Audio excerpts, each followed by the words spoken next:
All right, my interview with California Congressman Tom McClintock. Congressman, how are you? Just great. Thanks for being here today. Thank you for being here today.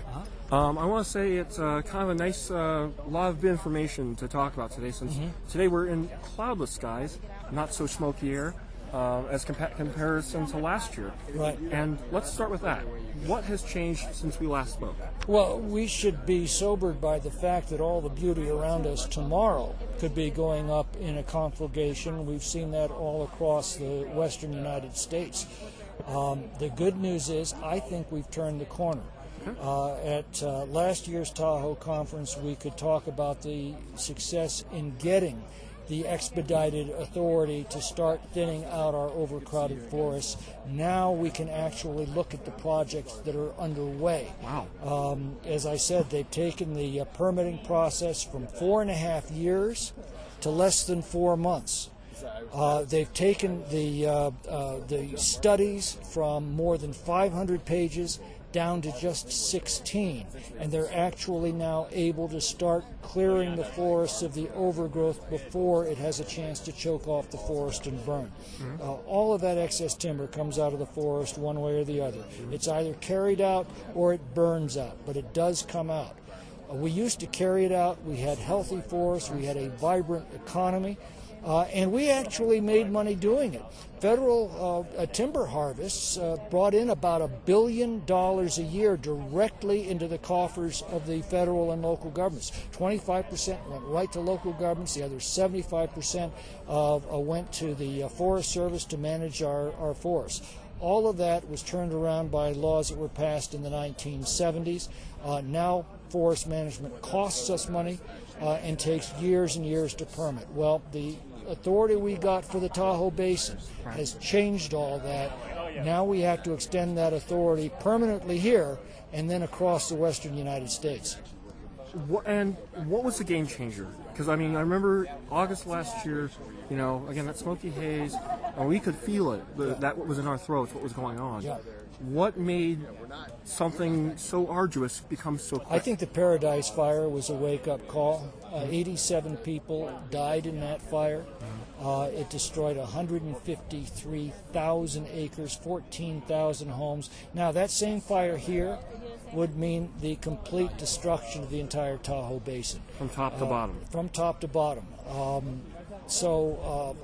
think that woke up a lot of people into realizing that excess timber will burn, and the condition of our forests here is no different than the condition of the forest surrounding Paradise. The Forest Service has warned us in the lower elevations of the Tahoe Basin we're carrying 4 times the safe fuel density. That's because of years and years of benign neglect caused by these so-called environmental laws. Those laws were passed with the promise that they would improve the forest environment. We have 45 years of experience with them now, and we can plainly see they've not only failed to help the environment, they've done enormous harm to the environment. And you think that sentiment and that has just reached across the federal government and... Oh, I think you see it reflected here. I mean, 10 years ago, I was the only one talking about catastrophic wildfire at these summits. Now everybody's talking about it. And that, I think, reflects a growing public awareness of the peril that's out there. And as I said, people are, even if you don't live in the forest, if you live near a forest, you're seeing that in the skyrocketing rate for fire insurance. And fire insurance is simply a reflection of the risk. Insurance is simply monetization of risk. The higher the risk, the higher the premiums. And when the risk becomes unacceptable, the insurance becomes unavailable. And interesting you mentioned that, because that is something of great concern to folks in this neck of the woods. Yeah. Hearing that basically their policies aren't getting renewed. Yeah. Hearing that, flat out, they're going to have to move because they can't get a policy. And that's because the risk has become unacceptable because the forests have been neglected for so long. So at any rate, the good news, as I said, is these expedited project. The first expedited project is now well underway. That authority can extend to multiple projects. I know that the Forest Service is planning to use that authority in the Tahoe Basin. But there are two things that still have to be done. One, that authority has to be made permanent. Right now, it's only for 5 years. Okay. And secondly, we've got to extend that same authority throughout the western United States because our forests are burning down across the West. So it's not just a Nevada-California problem. No. I mean, it can be applied and is, pretty much nationwide, you could say. Yes, exactly right. With that being said, compare and contrast, we've had, some catastrophes, compared to, what positively, well, not that this isn't positive, but what can we have to look forward to in the next year from today's events that you're working on?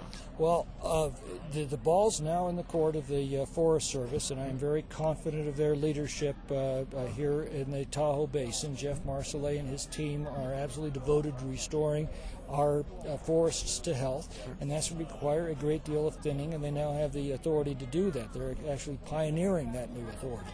And so I would hope by this time next year we will be able to report many thousands of additional acres treated and now fire resistant and resilient.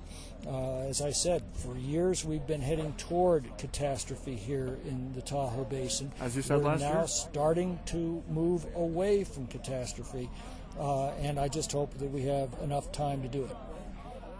Because any day these forests could ignite just the way they did in Paradise that day of November 8th, and that day of November 8th started very much like this one. Beautiful, clear day in Paradise. Literally. And within 24 hours, the town was gone, and 87 people were dead.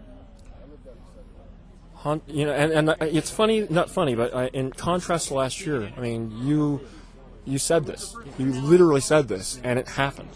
And so, do you worry that, as I said last year? Well, yes. The Paradise Fire was 153,000 acres, and as I said, 87 people died.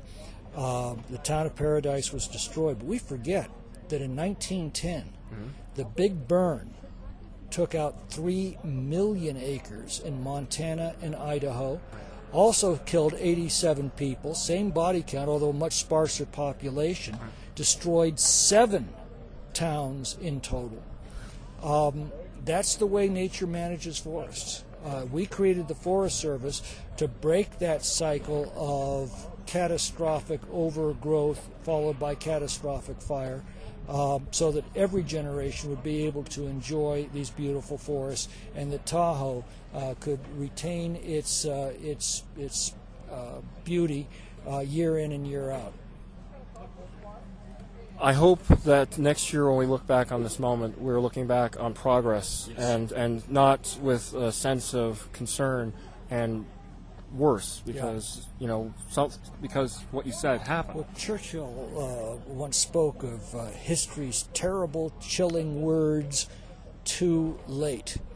Hopefully it's not too late, and that the progress that we've now begun to make can be expedited over the next few years, and we can be looking back at a time of the restoration of the health of our forests.